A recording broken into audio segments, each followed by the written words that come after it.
So what was your, I know what my first thought was, it's like, Nickelodeon, but okay.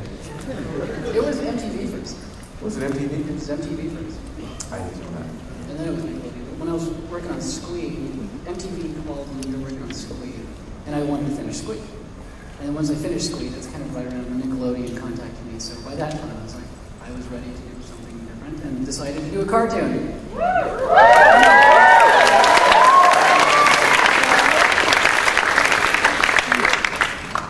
And so I did. And so I went. Now, actually, in the background, people who are obsessive about details will have seen, drawings in, I guess, the Squeak. Yeah.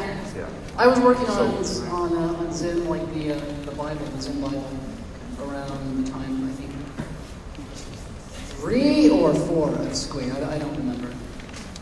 Fans remember. I don't. She's looking for it. Yeah. She'll find it in a second. Can you let us know? Thank you. There you go. What issue is that? What issue is that? This is... Oh, wait, she's got the trade. Oh, okay. It's kind of hard to tell what That's that's like from. flashcards.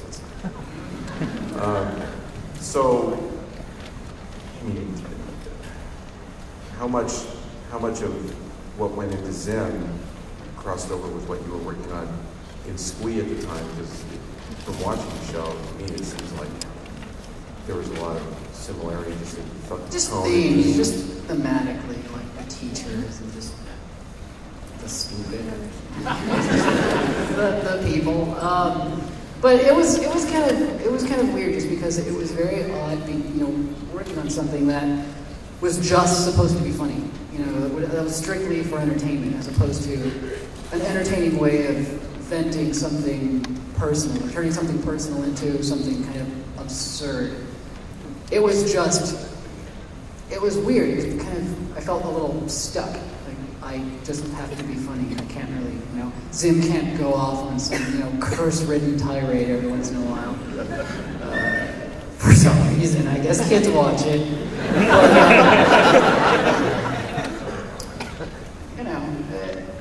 I don't even remember what the question was. How much personal stuff? Not a whole lot. Just like I said, broader themes like angry teachers and just the kind of thing that nothing terribly shocking in terms of thematic stuff. It was a kid's show. I couldn't do anything that, even though we did pull kids' eyes out. That was immensely cool, actually. That was cool, and it was all in shadow, so you didn't get to see anything. It wasn't bad.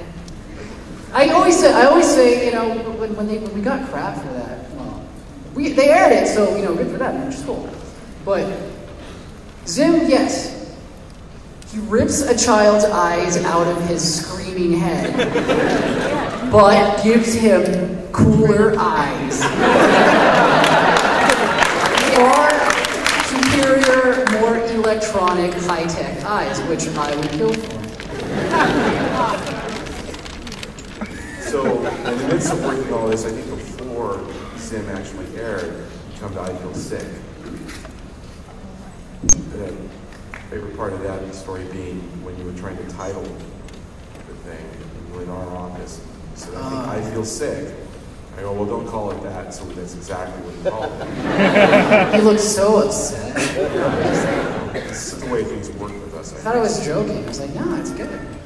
And he stuck with it.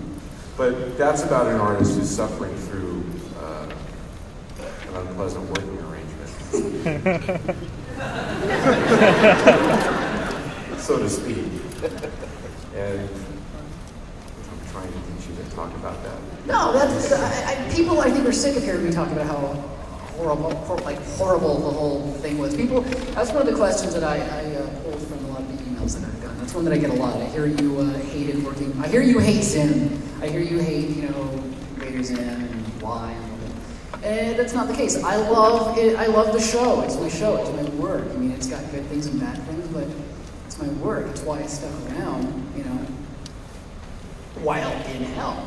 It was a very, very trying experience, and it was my first time working in television and being, the boss of people, and there's all these people that you've got to make happy who you're not making happy. And at the same time, I'm just trying to make a show about a little alien that's, you know, and it's a cartoon and it's fun.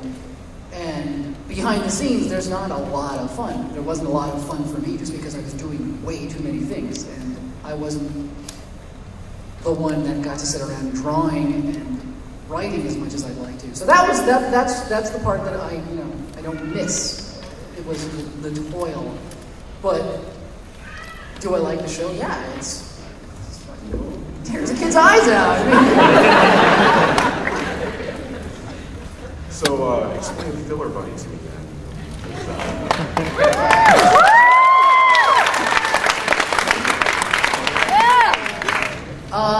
Filler Bunny is, according to, I guess, a lot of people, my way of making a quick buck. Which it's not. I love Filler Bunny. That's like one of the only books of mine that I read of my own. I can't read Johnny. I can't stomach it.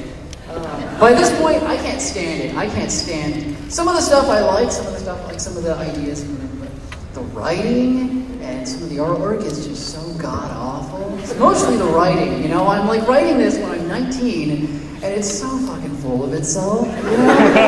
It's so bad. Which was, at the time, the joke. The joke was that he was supposed to be someone that thought he was so smart, so intelligent, and yet was basically just a raving lunatic. And I thought that was very clever. But I think, I don't know, it comes off so smarmy, like I'm so aware of how clever I am, little 19-year-old me. I just can't read it. It just makes me sick. So, you know, people write up going, wow, I really agree with what you're saying. I'm like, God, you're a moron. You don't listen to me, you know. But Filler Bunny, that's the good shit. I actually like the first two a lot, just because I'm not even aware of what I'm writing when I'm writing them. The new one was written a lot more traditionally. It was going to start off as a joke. It was going to start off with that. I don't know how many of you have read it, but it starts off with just this overly detailed acrylic painting. You know, it's a whole page of it's an actual painting. It's not done in Photoshop or anything like that.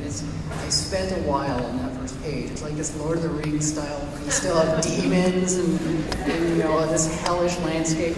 And then the second page was going to begin old style Filler Bunny with crap, you know, so that people would pick it up and go, holy crap, what? And then, oh. So that was the joke. That was going to be the joke. And the second page kind of starts off looking a little crappy. And then as it went on, I started getting a lot more and more into the actual artwork.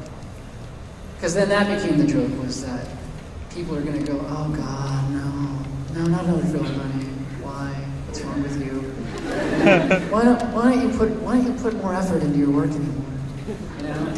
And I put way more effort into Filler Bunny than any of my other books ever got.